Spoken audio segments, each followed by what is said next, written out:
Welcome to the Tuesday Review, live on 98.9 Northwest FM. I'm Nathan, as always joined by James. What's something that's made you... Well, we all have the same thing this week. Yep. For what's made us happy. And I'm also joined by Callum in the studio. How you going, Callum? I'm fine. Keeping the vibe happy. If we didn't have the one positive thing that we're all sharing, wouldn't have anything. And what's that? Me and James might have Looney Tunes. Yeah, that was good. Yeah. Anyway, the thing that made us all happy this week was going to the wrestling. Oh. It was a bit low energy. Yeah, like, see, okay. Did you feel it's Gonna. Oh, No, well, no, we're gonna go to it a was a break. good time.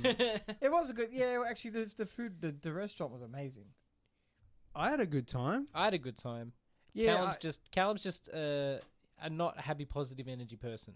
No, Well, I mean, it's I'm a not very that. negative person, but I think out it's of 'cause my I whole think it was week, that was like the one time I was like, hey, this is kind of fun. Yeah. Something different. it was I don't do it every day. It was just interesting because we noticed that some of the performers seemed to be very I mean, everyone should be careful in the ring. We noticed that some of them seemed to be very careful in the ring. It was a little slower, momentum-wise. But it was interesting because Nathan pointed out that we're coming up to WrestleMania. There's more and more events happening around the world. This was the first event that we went to see of a series of events. So it's interesting to think that maybe they slowly increase their pacing and their physicality over the course of duration to minimize injury risk Maybe. throughout the course of the event. I think after the tour, we might even reach out and see if we can get an interview with the guy who runs the show. For context, we went to see World Series We went to see wrestling, World Series Wrestling. I think it'd be interesting to talk to someone who runs a wrestling promotion. which I guess is like the biggest independent wrestling In sort of. Australia. Yeah, so they tour Australia. Yeah. And they do. You can watch it on like Fight TV or whatever Yeah. it is. But it's not a rinky-dink operation. No, it's professional. It's yeah, and pretty big. a lot of wrestlers who are like on WWE and stuff. There's a lot of ex-WWE wrestlers, some ex like Ring of Honor, AEW wrestlers. Yeah. Well, not ex. If you're in Ring of Honor and AEW, you can do it under your And sometimes they leave WWE, go to World Series, and then go back.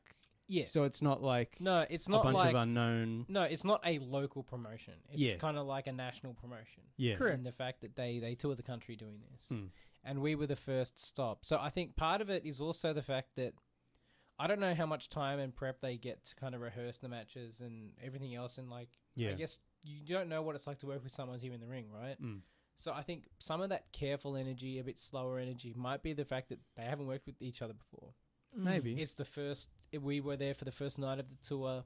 They must have training and rehearsal and stuff. Not always. Because there's a lot of international... Sorry, Callum, go on. Oh, no, sorry, go on. I was gonna... Because there's a lot of international acts, some of them fly in, and they're starting 1-2 days later. Okay. So it's very... They don't have weeks to get ready for it. That's actually a part of the art of wrestling is, communicating on the fly. Not just verbally, but when you've been wrestling in the same industry for the same amount of time, you all know what the proper response is to an arm drag. Because when people say, oh, wrestling's fake, and it's like, well, it's not all scripted out every beat, especially in this context. You might know who the winner is, and if they're planning something specifically big, then they might say, hey, let's do this cool thing. Yeah. But in between that, they're just winging it a lot of the time. Well, especially if they don't have time to rehearse. In the WWE, they have what they call match producers, and these are the people who be like, okay, you go here, maybe you do this, how do we feel about this? But then often,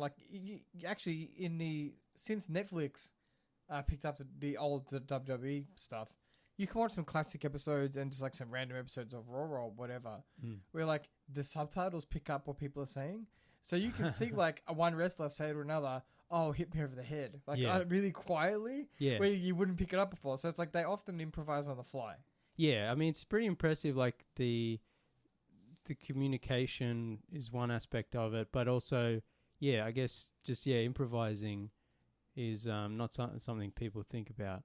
And obviously the athletic part is really impressive. Yeah. Oh, yeah. Nice. And I mean... it's fun. It's like a soap opera. It's fun. Yeah, you have your good guys, your bad guys. Yeah, half the fun is getting a little bit drunk and booing the villains and hyping up the good guys. Speaking of booing, one Shrek was there. Have a look at our Instagram. There was a guy in the crowd. He wasn't one of the wrestlers, but he was in the front row opposite us, and he was dressed as muscle Shrek. And it was hilarious. He was the highlight of the night. Everyone was chanting for him. There was a bit where some of the wrestlers were thrown out of the ring in front of his like where The he was barrier, seated. Yeah, and everyone was like Shrek, Shrek, Shrek, and so he was like beating up the guy, and then it was a good time. But also, what was I going to say? Speaking of booing, there was a lady next to us. Oh no! My God. hearing hasn't quite my recovered, ears are still ringing. I remember so loud. We came back from the intermission, and then James wasn't sitting where he was sitting anymore. And so That wasn't on purpose. No, that was, I joked. I'm like, once the show resumed, I was like, now I see why James has done this to me. Yeah, right behind me. It was like my ear. Like, Yeah, she was so loud. That's But part that's of part it. of the fun. People get excited. And yeah, Alan being inappropriate and yelling out stuff, which He then was we the- all join in. he was a and much then- better behaved boy than last year. Yeah, but what's good is like most people see the humor in it, and like then they join it. Like we would say something, and then the people in front and behind I'll us shave the mustache ref. would and then they would chime in or add more. Yeah. So That poor ref. But come on, man, if you're rocking like a porn stash in the middle of a televised event, we have it coming. yeah. Like I mean, sorry. any ref of any sport, You're a part of the like show. you're gonna get heckled. and you're gonna get heckled because Yeah. no one's gonna. Someone's gonna have a problem with the way you called something or yeah, whatever. Yeah, it's good No, time. the wrestling's fun. I think it was a little bit lower energy than last year, but last year we weren't the first This is- stop. Yeah, Yeah. this is my first time Um, going. You guys went. You guys have been before. Also, there was a difference in the type of wrestler that we had this year than last year. Last year there was a lot more of the kind of smaller, more athletic, kind of High flyers. acrobatic, high flying wrestlers, which is more visually impressive. yeah, This year it was all kinds of like basically kind of like middleweight big wrestlers. guys, yeah. Not real big. We didn't get any muscle bound guys. Maharaja was really big. Yeah, but he was Oh, big but in a not different Tall. way. He wasn't. Yeah, he yeah, wasn't yeah. like a meat He was a machine. Yeah, big not- man, but like last year we had like what's his name? Brian Cage. Brian He's Cage. injured, yeah. The guys who can't touch Oh, their back yeah, because they're yeah, on yeah. so many steroids. Yeah, yeah, Allegedly. yeah. No one's that big naturally. No, that's Like I'm not arguing. I'm not Yeah. criticizing the man. I'm not casting aspersions. No, I mean it's true. Actually, one thing I did like about World Series is like all the wrestlers, they looked like not natural, but like none of them looked over roided. No, not overjuiced. Yeah. Like sometimes you watch Yeah, yeah. WWE and you're like, what the Yeah. hell is this? no. All the wrestlers could touch their back. Yeah. Like it was. And it some was of them fine, like yeah. looked like normal sort of people, just like, Yeah. yeah. So they were all the kind of either like your kind of average to higher kind of like height and weight guys. yeah. So it was all the same style of wrestling for the most part. Mm. Except Danhausen, he was like a smaller kind of wrestler. But Yeah, again, and who was the guys fighting? The guy with the dreadlocks? Akeem? Akeem, yeah. Oh, Yeah, he good was doing memory. flips. Yeah, he was good. Yeah, yeah. It was cool to see Matt Riddle and Dolph Ziggler in the ring. Two That was- ex-WWE guys. Yeah. And Matt Riddle was probably the biggest on the card for the night, even though Danhausen would be the most popular. I don't know Matt Riddle. What's his? Is he WWE? He was Randy Orton's tag team partner for years. Oh, okay. Yeah. Was he called Riddle in WWE? No. Riddle, yeah. Oh, in WWE he had the Yeah. same name. Okay. I think it was Riddle. Because like Dolph Ziggler had to change his name for Yeah. or wanted to Nick change. his- Nemeth was Nemeth, yeah. was his real name, yeah. Yeah, but because WWE owns their wrestling names, right? Yeah, and, So- if you're like John Cena, you just let them own your real name, and then they get paid every time you do something. John Cena's. Yeah, I mean he's. What's the word I'm looking for? A company man. Yeah. Exactly. That's a Yeah. perfect way to put it. He will be very pro Lumen. Oh yeah. Oh, yeah. I like to think once he figured out they're doing bad stuff, that he'd be like, he's gonna rip off his shirt and like fight. Well, I don't the reckon. WWE's not a clean That's organization. true. Yeah. Anyway, Yeah, we're yeah. also Anyway. now joined by Alum. How you doing, Alum? What's going on? How was your experience with the wrestling? That was our collective thing that made us happy this week. We It was a decided. great time. It was a grand old time. Yeah. Alan said he wasn't gonna drink. Neck minute. Well, I wasn't gonna drink too much. No, and he didn't drink all that much anyway. We were better behaved this year than last year. Yeah, that's for sure. And that being said, we did get up to shenanigans, and that's the most important part. Yeah. Yeah. Is getting up to good time. shenanigans. So he again, listeners, hit up our Instagram to see our photo of me and Alan with muscle bound Shrek. Mhm. Yeah, who participated? So Yeah. by extension, we participated. That's it. Well, yeah, we helped. With the We- chanting and yeah. stuff, get him And involved. we made sure Shrek was all right later on. Or Alan and Oh yeah, James he was made being. Shrek was being accosted by drunkards. On his way back to the swamp, he was being accosted by a drunk woman who was not Fiona. And me and Alan were like, "Hey man, you okay?" I was like, "Look, Shrek, if you got to get your Shrek on, I understand. I'm not going to step in a man's way." But it wasn't. We don't want him getting swamp bogged. Or whatever it is. And I real don't know quick, if that works. the thing that made me happy this week was the release finally of Max in Australia. Which we'll see how that goes, because I'm just happy it's here. yeah, Because for years we've been playing the HBO game in Australia with the rights issues of Binge the Foxtel, yeah, and then first it was you only got HBO on Foxtel. yeah, Then it was Binge. Then it was no 4K. You have to get 4K with Foxtel. Screw you. yeah, And then it was okay. You can get 4K in Binge. And now it's Max is here, but we don't have the full collection because the complicated rights issues in Australia. yeah. But it's nice that we finally can legally access Max. I would have loved to have been a fly in the wall in the conversation where they're like, we're rolling it out over like Murdoch's dead body. At this Well, point. we talked about when Yeah. Binge came out. We were like, they were going to release Max here, and Murdoch and Foxtel were like, no, you can't do that. So they just quickly released Binge, which is why it's so shit. And Was then shit, yeah. and then years go by, and then Warner Brothers is like, okay, we're doing Max, so yeah. So yeah, see you later. it's it's not great, but also it's literally the second day, so Yeah. there's can still only a get lot. it can only get better. Still a lot missing, and well, I won't say that because there's already 1,000 other streaming services. So this Yeah. is just another one to add to the. Yeah, but I thing and- unsubscribed from Binge and we subscribed to Max, so I'll save money eventually. Yeah, I'm not giving Zaslav any of my money, scumbag. Yeah, that's also fair. Yeah. Anyway, Alan, any other final thoughts on the wrestling? Which we decided is the thing that made you happy this week. Unless something else made you happier. No, the wrestling probably made me happiest this week, I'd say. Yeah, and the drinking. Also, and the To be booze. fair, Always the Magdalena. booze. the Magdalena. Oh, I thought what it was was a that Mangalada. cocktail? Mangalada, whatever. It was like called. coconut. Coconut rum. And mango. Mango, So something else. nice. Drink, Mangalada. drink responsibly. Yeah. Oh my god, it was like I don't. James barely drinks, and even he enjoyed it. Yeah. Rafael also came, and he enjoyed it. Yeah. Everyone was all like ordering them, Yeah. and it's a good Yeah, time. It's a great time. Yeah. Also, Danhausen being there was a pretty big deal because he's pretty big, right? He's very And you guys big, are big yeah. fans. He's like the biggest wrestler in the indie scene. Okay, yeah. I wasn't familiar with him until you guys told me who he was, like a couple of years ago, maybe. But he always but gets this is the injured, first which is the time. unfortunate part. Yeah. Yeah, some wrestlers are lucky, some wrestlers aren't, and I think he's had a bit of bad luck in the last few years. Mm. But we got to see him, so Yeah. Yeah, and then I got to, what do you call it? Shake his hand, buy some merch off him for Julian. Because Oh, Julian nice. couldn't be present. Yeah. Did he have a firm handshake? No, it was pretty reasonable. Good. Did And, he wasn't as larger than life that I expected him to be. But like you said, they were normal size wrestlers. Yeah. I think Danhausen was about as big as me, maybe obviously not as fat. But yeah, in general, yeah. So, Yeah. Maybe PH fat, you know what I mean? Like fat in Yeah. spirit. Like Thorpe. yeah.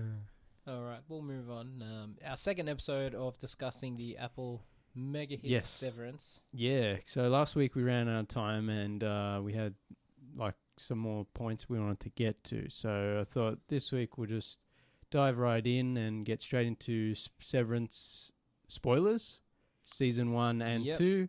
We'll just go straight in and just continue some of our thoughts. I think last week episode 249. So definitely listen to that first. 100% listen to that first before you listen to this. And make judgments on Callum, who's totally willing to, Oh yeah, we didn't talk about this. force a part properly. of his psyche into permanent servitude and Yeah. suffering, just so he can chill at home for 16 hours a day. Callum would be fine subjecting his innie to the horrors at work just so he doesn't have to go. Man, I've done my time. And this is why you were defending See, but- Audi Mark last week. But again, this is the whole thing that the show delves into, because I'm like, all that internalized stress from your innie existence would eventually crack into your outie existence, right? You Well, don't this know is that. what That's they're part of the testing with Gemma. Yeah. This is why they're doing Yeah. all like the 25 personalities and they're doing all the tests. Yeah. And that's why the ultimate test was called Harbor, Yeah. where it's like, will she crack under the pressure of the death or the like miscarriage of her baby or whatever. And I don't, last week we ended with talking about like what's Lumen's grand plan. And are they trying to spoiler warning again just in case? Yeah, spoiler warning for both seasons. I already did, but we'll do it again. Did you? Yeah, we did. Yeah, we did. But it's like, I was speculating, they're trying to take over the world, whatever. But I definitely think Gemma is not the only person who's gone through that. No, we process. also speculate Irving probably has. Yeah, with definitely, there's something about Irving, like, and his background. Potentially with his military background, he volunteered or whatever, and there's like a PTSD thing. Possibly his Audi version isn't even his original personality, which will be interesting to discover more. But yeah, I definitely think if there's not more people on that, what was the floor Gemma was on? I can't remember what it's called. I can't remember. Let's just call it the testing floor. Yeah. If there's not more people there at the moment, which I think there is, there definitely was in the past. Yeah. And especially because when you see the sacrificial goat, and Gwendolyn Christie's character is like, how many more do we have to kill?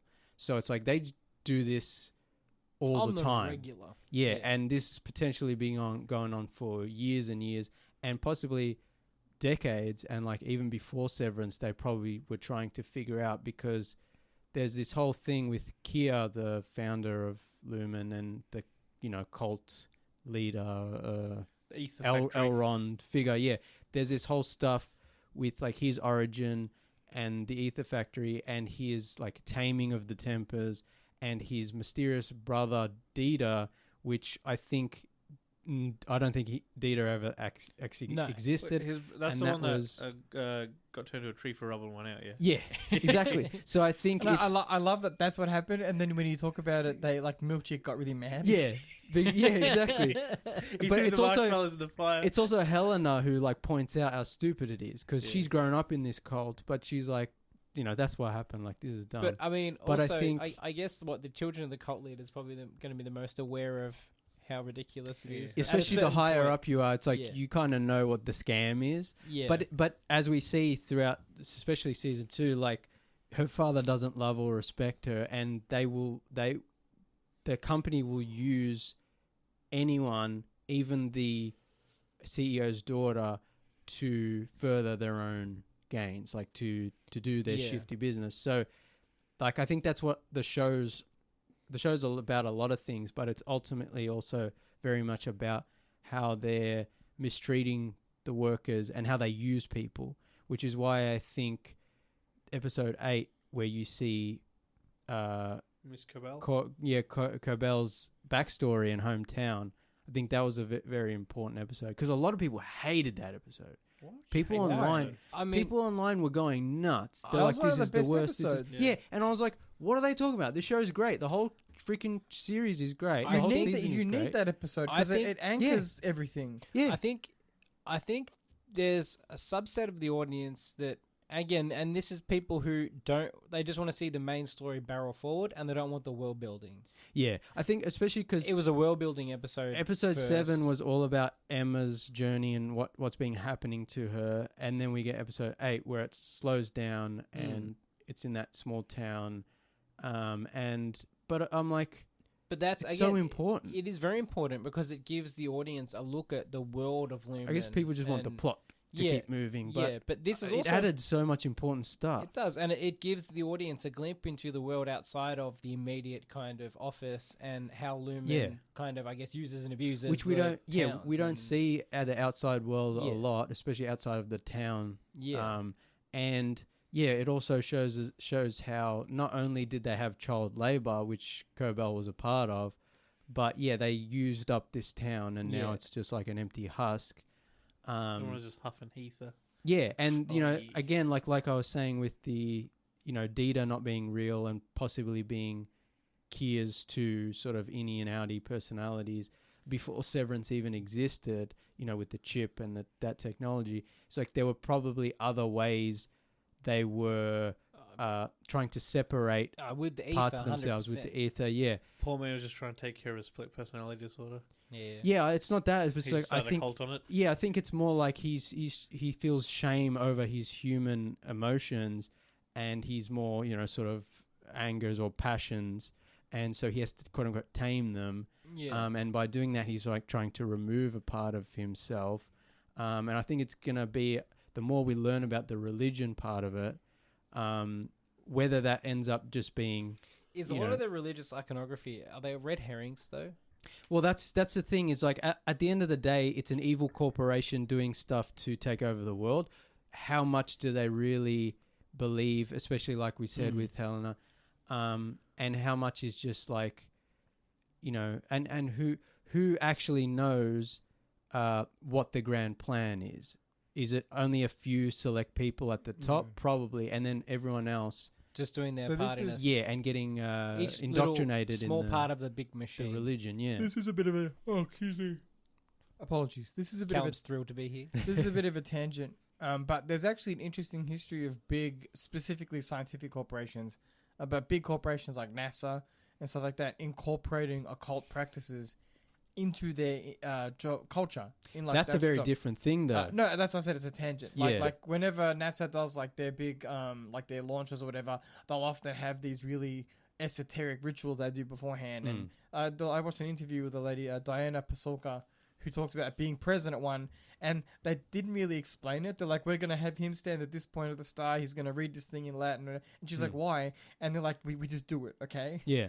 And I'm like, it's interesting, like that, like this, like you were saying, if this, if it's, or Nathan was saying, if it's a red herring, all of this other stuff, like maybe it's something that Keir just really wanted to do. No, I feel like it's more of a Scientology thing. Yeah. It's like But this huge cult that's basically figured out it can, be really powerful and make lots of money and control a lot of, have a lot of sway and control a lot of people. I think there's a little bit of Freemasonry in Yeah, kind of and Christianity and Lumen, like any there's a- other sort of, kind of yeah. I think but I think more so than just like idiosyncratic stuff. It's like there's a basis for this, and they're using this to harm people. Especially, we didn't talk about last week Miss Wong, who she again back to the child labor. yeah, she shows up and everyone's like, why are you a kid? Why are you a kid? And she's like, because of when I was born. But it's like, and everyone was like, is she a clone? Like, what is going on? And the simple answer is, she's like one of the like Scientology cadets that they have. Like, they're groomed from an early age. They even say something, I forget the exact wording, but they say something like her parents signed her over to Lumen. And so she's doing her internship or whatever with Mr. Milkshake. And then once that's over, now they're sending her off on the Wintertide Fellowship, whatever, and she's going to the Empathy Center or whatever, I forget. And I'm like, this is all really interesting stuff that's building up more of the cult and the world around what we've seen. And especially if next season is the innies taking over the severed floor and like holding it hostage, and the world becoming more aware of what's going on, I think Miss Wong will be a part of like the outside cult part of Lumen. That's like, whether she rebels or whatever, it's like that'll be our in to seeing like the weird, awful conditions that these people, these young, people are. And I think, Mr. Milchek probably was like that growing up as well. And definitely Miss Cobell was, because we see in episode 8, she was at the Lumen school and she worked in the ether factory. And for some reason, her mother hated Lumen, but her aunt, I think that was, Loved it. Loved it. She's full on board. And we don't know who Miss Cobell's father is. So there's so much more out there. And I can understand people being frustrated because not everything was answered. But like I said last week, like we got so much stuff every episode, and the show still moves. Yeah, if you answer every single question, Why have a show? Yeah, exactly. Then you don't have a show to go on to. Like, I think and you can't do everything No. in No. one episode or one season. It's like that's why it's a TV show. It goes for hopefully at least 2, maybe 3 more seasons. If they keep dragging it after that, who knows? But I think But yeah, going back to our original question and topic, Callum, I think you would crack on your Audi too, eventually, because I'm not sure it's going to Well, work out the way they Callum's plan. the type of guy who's Innie would start stealing his wife, I reckon. like, damn it. How could this happen to Callum's me? a he's, Dylan. yeah, it ends up Innie Callum is actually like the Rizzler. Giga Chad. Yeah. Because it's one of those things where it's like, and that's something maybe we'll see pay off in the show.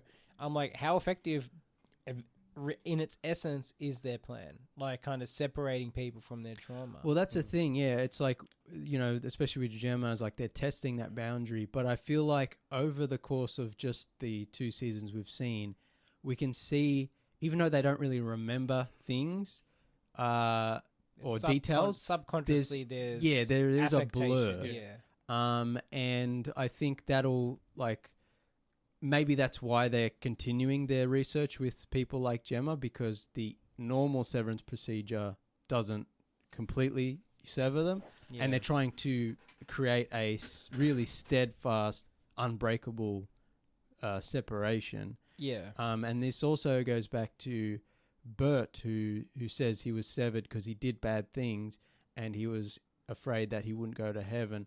So perhaps if his Innie was a good person, then his Innie would you know, separating the souls, and his Innie would go to heaven and his Audi would go to hell. And I think that's what Kia was trying to do originally. And I think that's going to be a big part of the show, because Kia's ultimate goal and Lumen's goal was, like, you know, to end pain and suffering or something. And they're also trying to So- resurrect Kia, right?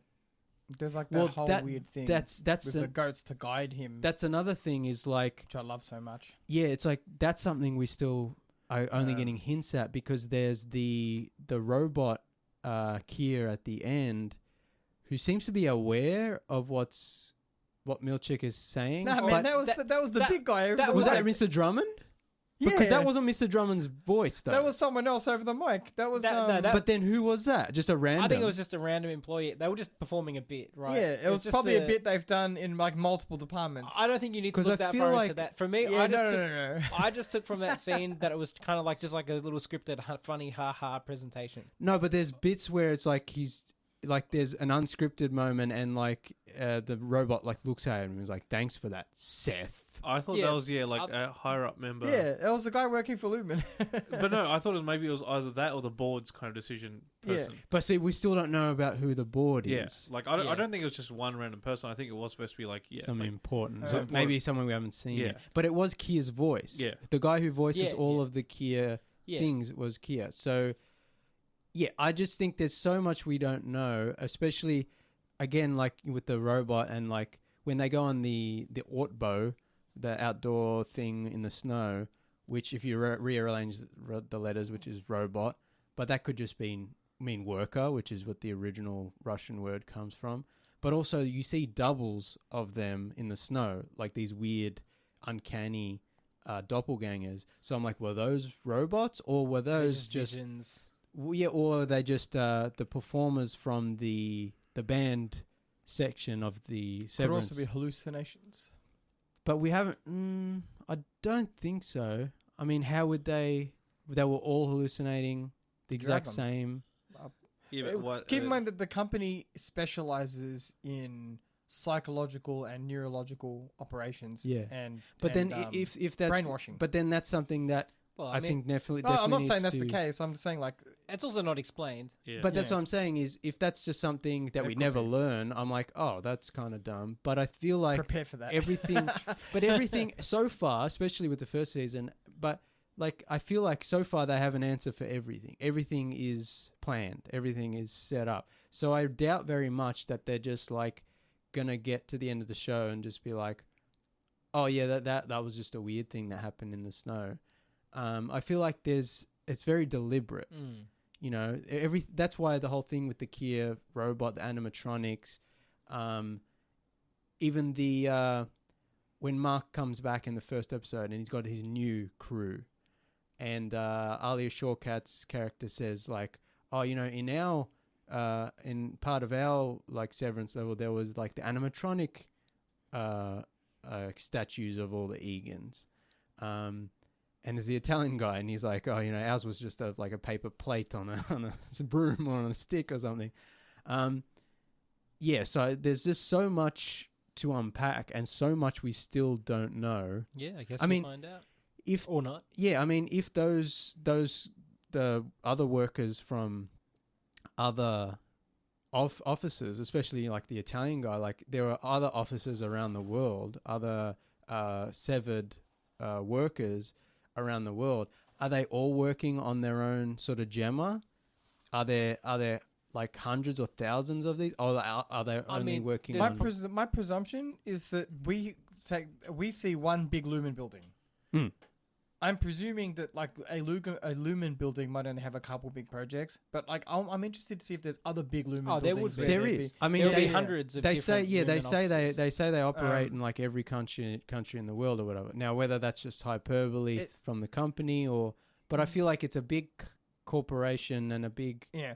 I don't know whether, like, to me, watching the show, macro data refinement, which is the centerpiece of what we see, is the most important to the place. To that office. Yeah. To that office. But that's only because they're the characters we see. For all we know, there's other big projects happening on the other side. Yeah. There'd be macro data offices elsewhere. But that's what I'm saying is that the new people we see were macro data workers from other... Yeah, there'd be the same shenanigans going on in different offices. Well, my question is, they use the macro data refinement to help erase...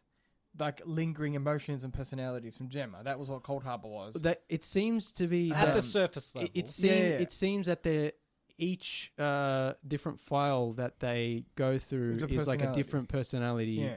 And Mark seems to be working on Gemma. Whether the other team members were also working on Gemma or were working on other people. So Cold Harbor was the personalities belonging to Gemma. And like the bad vibes were like the erasing triggers from her personalities, which could cause bleed over. Yeah, but Cold Harbor was one specific room she would go into. Cold Harbor was just one personality. Well, it was like the big project was Cold Harbor was what they were leading up to. That was the last personality they had for her. Yeah. My guess is that consciousness. Even if there are other Gemmas in the building, like maybe they're all trying to erase those personality or form stricter divides between personalities through different ways. So you've got macro data on one end, but there might be some completely other project trying to achieve the same means by a separate goal. Yeah. Do you know what I mean? Especially because... I think, for listeners also, to keep context important, when we say personalities, we don't just mean that they like different things. We mean it's like a separate consciousness. They don't remember anything. Yeah, we talked about it last week where it's, you separate... But yeah, I think that's what's interesting is like I was saying with the origins of Severance, even before the actual technology chip part, like they've probably been trying to do this for ages. So yeah, we're just seeing this latest iteration, which this is, I guess, the closest they've gotten to success, which is why Cold Harbor was so important to them, and Jamie Egan, the current CEO and stuff.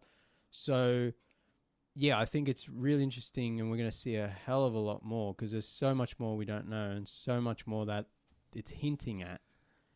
We'll be back with more Severance talk right after these quick messages.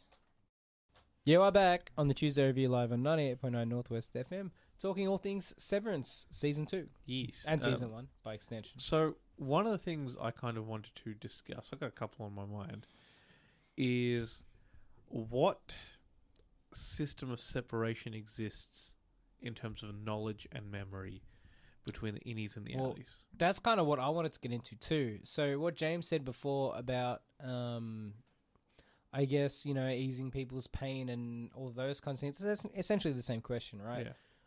Because it gets down to kind of, like, was it like Bert Wood said, it's a philosophical question. If my innie's a good person, do I go to heaven? Does it erase all the bad deeds that his outie does or did? Are they truly different people? Are they truly different people? And that's kind of what the question comes down to. I'm like, how are they? I don't see, like, physical and emotional, all the trauma that's inward. I don't think that being severed will work all that well because eventually, and like it's just a mental block, right? It's just a consciousness block, but you've still got all that stress in your system, and even if it works temporarily, at a certain point, will it break? Will it break? And A- what and will be B- the trigger? Which again was Cold Harbour's kind of thing. Is And like, would B, Gemma break? The question ends up becoming, is the ultimate goal of Lumen to make people severed and then completely replace the Audi? Because that's the only way you can get rid of all of that pain and trauma and suffering. And make a whole bunch of... And make a whole bunch of robot clones, like workers. Well, right? I guess he never leaves, I guess, you know. The Yeah, easy because concept. No, but we've seen like with the Glasgow thing or whatever, Glasgow. it's like they can turn this stuff outside of the severed floor. So it's possible that, you know, they're trying to... Because ultimately, that's my question, is that if it's designed to ease people's pain, trauma, you know, or say tame the tempers, right? Wrath, everything else, all these ugly emotions and experiences. If being severed is a temporary experience that you have only when you go into this room, say with the workers, and, you know, they do this job because they want to bury trauma. Mark wants to forget the loss of his wife, you know, and all those kinds of issues. Haley didn't like who she was on the outside. She's now on the inside. At a certain point, you have to leave, and then you go back to reality, and it's just as bad as it was before. Yeah. No, but at a certain... You're saying, oh, yeah, but you get to leave. But what I'm saying is, are they trying to implement it so it's like it's not even your choice Well, anymore? that's what I'm saying. Yeah. So, kind of, I guess the way they're going about it won't get them the outcome they want or seem to want. Because if it's not a permanent thing, then what's the point? Because people, when they leave or when they turn off the severance, are still going to have those issues. They're still going to have those bad tempers. I guess the idea would be that pushing people to the point where they're having such a bad time outside where they're like, well, I can at least get rid of this block of time when I'm at work. And that becomes, like James said, that becomes your permanent self. Whereas you've got the Glasgow block running when you're off. Yeah. So your previous existence just... It ceases to be. Yeah, ceases to be. Yeah. You're just the innie, but you're walking about outside, you know, going about your things. And then Lumen controls you. Yeah, Lumen controls you. Yeah. And they have like a endless supply of worker drones. Yeah. Yeah. The questions I kind of have with that is like, again, that separation of like, they're like, this is the largest waterfall in the world. Do they know what a waterfall is? No. So they know what a waterfall is, but they've never seen They know one. one in theory. Yeah. But that's like, they were discussing places outside, like the equator. Well, that's the thing. I think it's the first episode of the first season, maybe, where Helly says, I think I'm trying to remember places. Yeah. And Delaware's one, and I think there's another one. And then at the end of season 2, she's like, I thought of another place, the equator. Yeah. So it's like, does that mean that it's, you know, you can be slowly broken down? Yeah. Or what's the deal? Because like in season 1, Dylan's like, oh, you know, my arm's tight or something. I think my Audi is a bodybuilder. Yeah. So like, how do you know about bodybuilding? Or like, he, and he's like, oh, I bet you my Audi gets with all the hot MILFs. Yeah. So it's like he knows what a MILF is. So In theory. Yeah, in theory. But I think this is why, you know, they're not, what's the word? They're still the same person, but they're severing the experiences. But what they're trying to do with Gemma and potentially lots of other people like her is create the ultimate block. Yeah. Or, you know, completely overwrite. And you know, I guarantee you there's also efforts underway in Lumen to change people's personalities and 100%. temperaments while they're severed. Yeah. So you can have different people doing, Yeah. you know, being different people. Especially because... Like, if you know what I mean. Yeah, and also because we know a little bit about the origins, but not a lot about the origins of the Egans and Lumen, whatever. But like here, I think Lumen started during the Civil War, and there's like hints here and there and Easter eggs of like, you know, the Confederacy and stuff that, and you know, especially with the stuff with Mr. Milchick, it's like, are they trying to create like some sort of not maybe not like a white ethno state, but I think that factors into the cultish religion sort of part of it, of like they're trying to make something pure, and that that means exploiting everyone, and 2, that might end up meaning certain undesirables will slowly. I think it's definitely a cultural, we'll call it a cultural state. Yeah. Where everyone shares the same kind of belief in Lumen and It's gear also and everything else. It's also interesting that there's that civil war element, and then also they're basically creating slaves. Exactly. Yeah. And that's the thing at the end of season 2 when Legal slaves. when all the Severance workers are rising up and the band members join Dylan and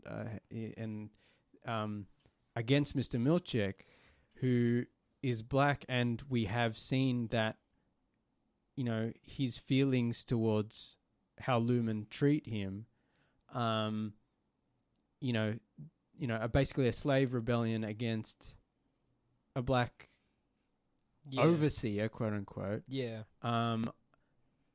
It's just an interesting thing to think about as the show goes on and we learn more about what they're actually trying to do. Also, last week I forgot the character's name. I thought her name was Stephanie. It was Natalie, the lady who talks to the board on her earpiece, who's really good. She has that really weird smile with the dead eyes and she's like got the lobotomy head face. Yeah. But also, like, again, like we talked about just not long ago, like we haven't learned really about the board and who they are.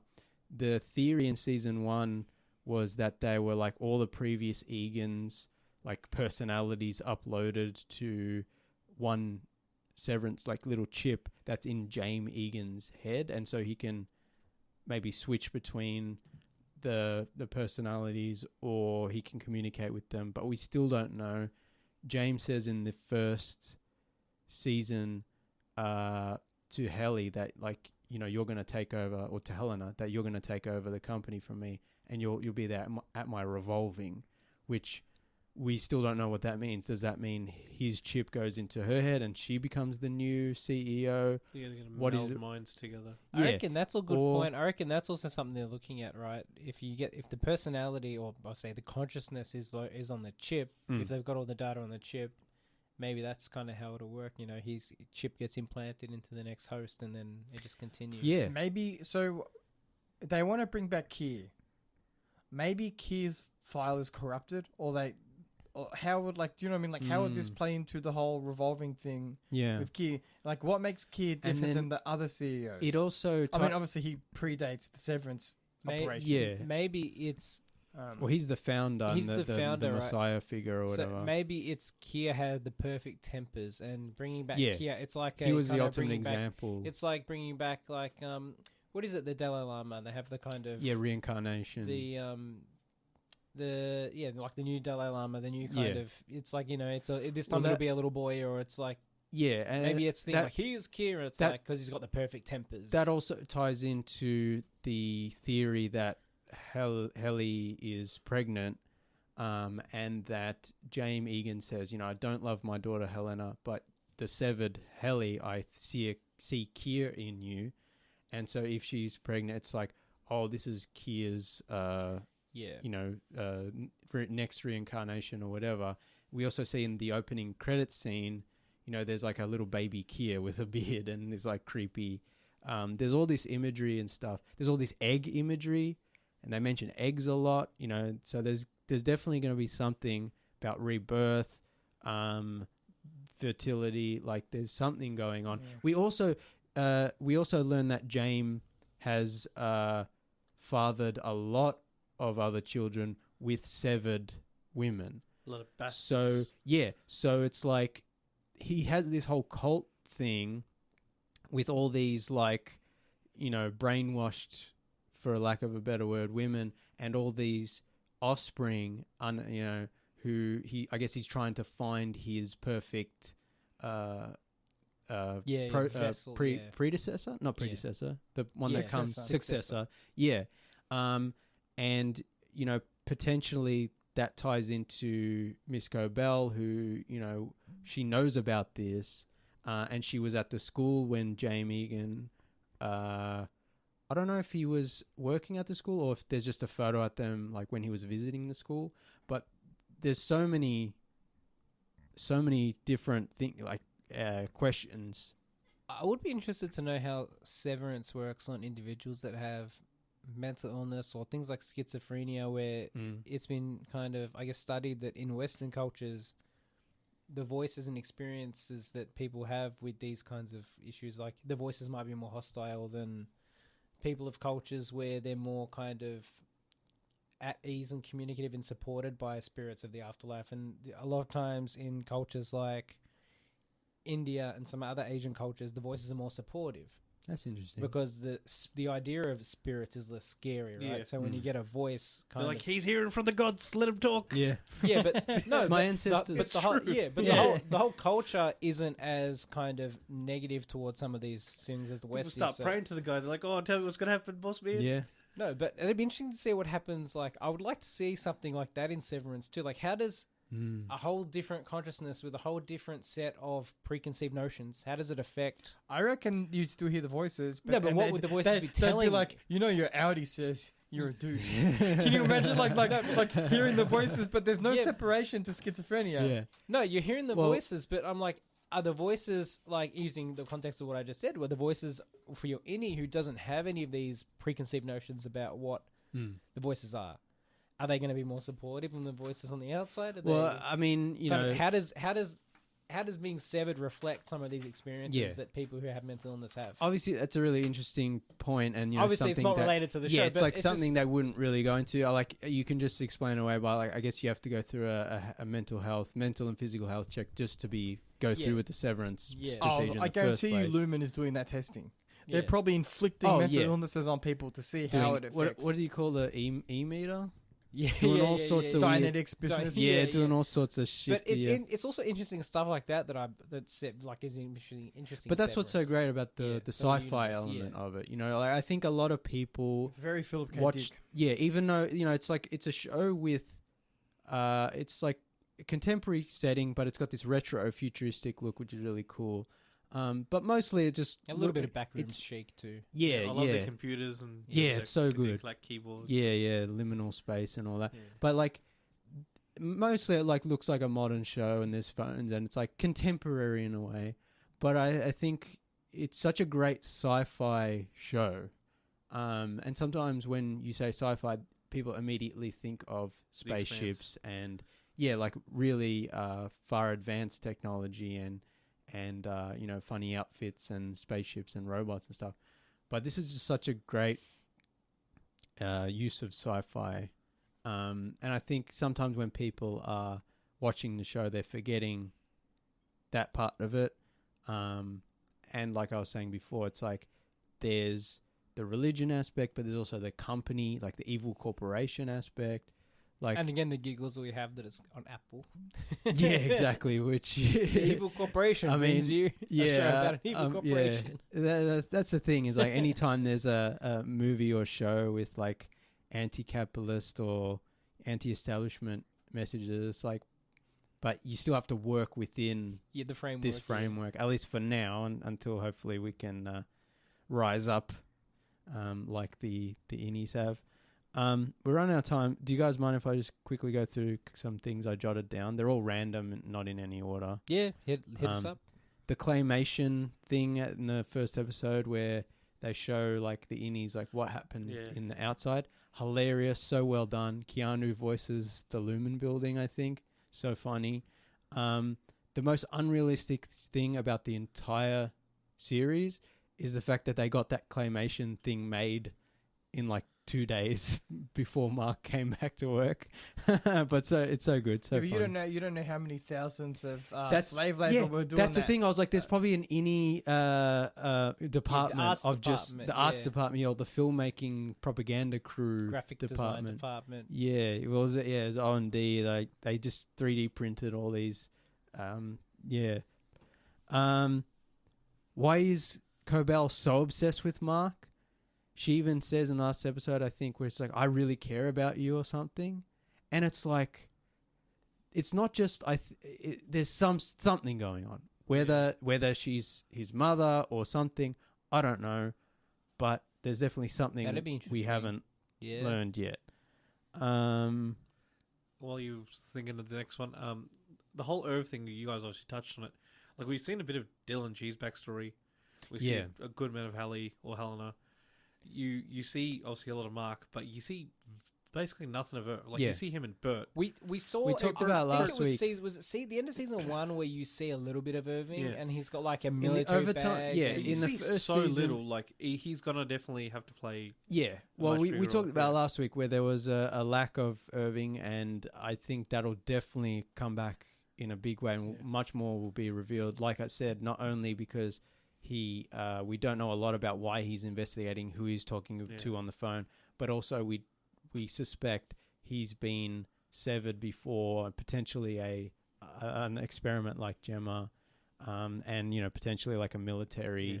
application thing of this. Was So Helena gonna do a face turn because like you said, she didn't like who she was on the outside, yeah. and she's hungry for that. Well, Mark S. It'll be interesting because Milchick seems like he could be turned. Miss Wong probably could. Helena, we I don't know know. if Miss Wong can be turned. I don't know. She could be I, freed. don't- I think she there's just moments where she's like mistreated by Milchick and she's like give him the eye, and I think she's perceptive. Mm. Maybe Milkshake's trying to save her. Be like, get out of here, man. You don't want this. Well, I Maybe. think he because she was sent down there as an intern or whatever, but I think she's definitely keeping an eye on him Yeah, she for says the so. higher ups, and he resents that. But also, like I was saying, like I feel like he sees himself in her because I Mm. assume he had the same experience going into Lumen. Yeah. She did. Probably as a younger man himself, he probably had more trouble with his race issues. Potentially, yeah. Yeah. They called him chocolate milkshake back in the Yeah, the whole like erasing pain aspect, and then we learn that Miss Cobell invented the Severance chip, and she obviously was haunted by the suffering of her ill mother and the death of her mother. So yeah, that's definitely something that's interesting and gonna appear more in the future. What else? You got this, James. There's another theory that there's a bunch of Easter eggs and stuff which I can't remember exactly, and I don't have a list of them. But it's like that, obviously Mark has to choose between Helly or Gemma, or is Helly and Helena, are they how are these four separate characters going to exist? If Audi Mark wants to be with Gemma, but Innie Mark wants to be with Helly, but Audi Helena is evil. It'll be interesting to see how that. There's one theory that Helly is Gemma or Gemma is Helly. There's weird imagery of like they're being the same, they're overlapping in the opening credits scene. Like there's like images of Helly, but then it flashes and it's Gemma. That might just be The love interest imagery involved. of like, oh, he's both his two loves. Yeah. Innie versus Audi kind of. Yeah, there's a lot of stuff in the show where it's like you look in the background and you see Easter eggs and you see little things and you're like, I think it's There's- This isn't new, but like because I believe you read this stuff. I guarantee you read this stuff online. oh yeah, This reminds me. Do you remember the Stanley Kubrick conspiracy theories? yeah. I mean, This some of it's definitely like just people widely speculating, but a lot of it is in the show, and you can see like the whole Rickon as a goat thing. Have you seen that No. theory? There's all this imagery and stuff that Rickon is think- actually one of the goats. I think now that we have a couple of answers, it's probably worth rewatching before season 3. oh, 100%. And then like keeping an eye out for like clues. Yeah, 100%. What else? The scene where Mr. Milchick gives Dylan the resignation letter response from his Audi, and then he's like, "I'm very busy," and just runs. Yeah. Amazing. Yeah. One of the best things I've ever seen. Tremel Tillman, who plays Mr. Milchick, needs to win all the Emmys. But He's very like we good. were talking about last week, that everyone's so good in the show that they should just have one giant Emmy and just be like, That's it. yeah. They should get 2 Emmys. Mark should if Mark should Hey, get 2 Emmys yeah. like an For Innie dual and an Audi. performance. Yeah, dual performance. Yeah. Yeah. 2 different actors. Yeah. Ben Stiller should just get like a thank you award. Yeah. Like, to kind of finish things off, I know within like 2 weeks, my Innie and myself would be at war. Because I would, I tend to not sleep enough and I go to sleep late. I wake up in the morning and I pay for that next day at work, Yeah. But instead of my Innie paying for it, right at 5 o'clock, right before the shift ends, he's going to guzzle like a litre of coffee and then I'm going to suffer the night. Yeah. It would be like we would be at war. He'd Just be like the spiciest thing he could, or I'd be the spiciest thing I could before the start of Oh, the ship. she's like, I'll show this guy. We just hurt ourselves. That's what happened. Meanwhile, Cal's like, I'd do it. I don't care about that. Cal's like, I don't care how I feel as long as I'm not at work. Cal comes back missing a finger. He's like, oh, well, it's a small price to pay, I guess. Yeah. But I think that's a big part of it. It's just like they don't see the innies. You know, Mark didn't really consider his innie as a real person. He just wanted to get Gemma back. Yeah. And Man, that's going to again, be I think I big... said this last week. I don't want to sound too harsh. They have office jobs. Just deal with it, boys. Just deal with it. You're but such that's a- your permanent existence. Yeah, as the you Innie. literally They just don't wake have to go up. home. You Do just- they or do they not get waffle parties occasionally? Okay, so would you be happy to be at work 24 hours for a waffle party? I don't think so, sir. Yeah, we talked about how that's like just a bullshit token The thing. lift while shuts they're- and the lift opens Well, again. not You're all at of us work. get, Yeah. not all Yeah. of us get token stuff for work. So you know, Yeah, but you get to go home. Yeah, Yeah. I also have to you go get to to go work. home to your cat, Yeah. Callum. Um, They don't even know what a cat is, so they haven't seen a cat before. yeah. They know of a cat. Oh, the hang in there poster. Yeah. Yeah. All right, quickly, couple more things. There's a lot of water imagery, the Lumen logos, water, you know, the waterfall and, you know, whatever. So I think that'll play a big part. Whether it's actually water or ether, that's one of my sort of theories. interesting. I don't know. But I think that's a big part that's going to play.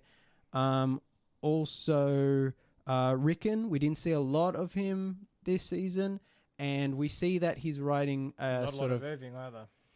Yeah, we were talked about that. Yeah. Yeah, but we see that Rickon is writing a updated version of his book for Innies respond Lumen. to certain phrases and words Yeah, better. and so I think that'll definitely come up more, especially if, like I was saying, season 3 is about the Innies taking over the severed floor.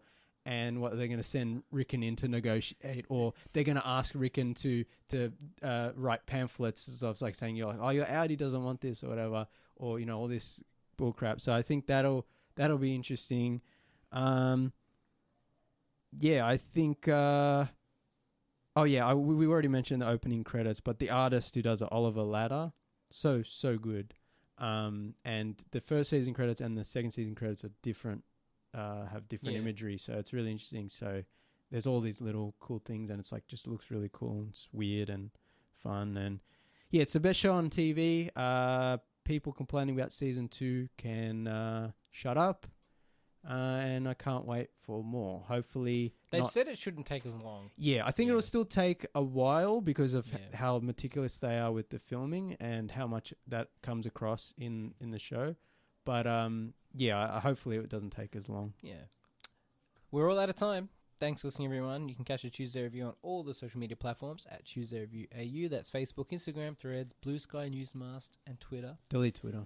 And Substack is thetuesdayreview.substack.com. Mm-hmm. Please rate, review, and subscribe to us on all the platforms. Give us 5 stars, please. It helps Yep. us out a lot. Subscribe to our YouTube. Yep. and Ring the bell. YouTube. Ring that bell. We're on Letterboxd. I'm Nathan B_90. I am Channel Drifter. LM20. I'll come Tuesday. Thanks for listening, everyone. We'll be back next week. Adios, cousins.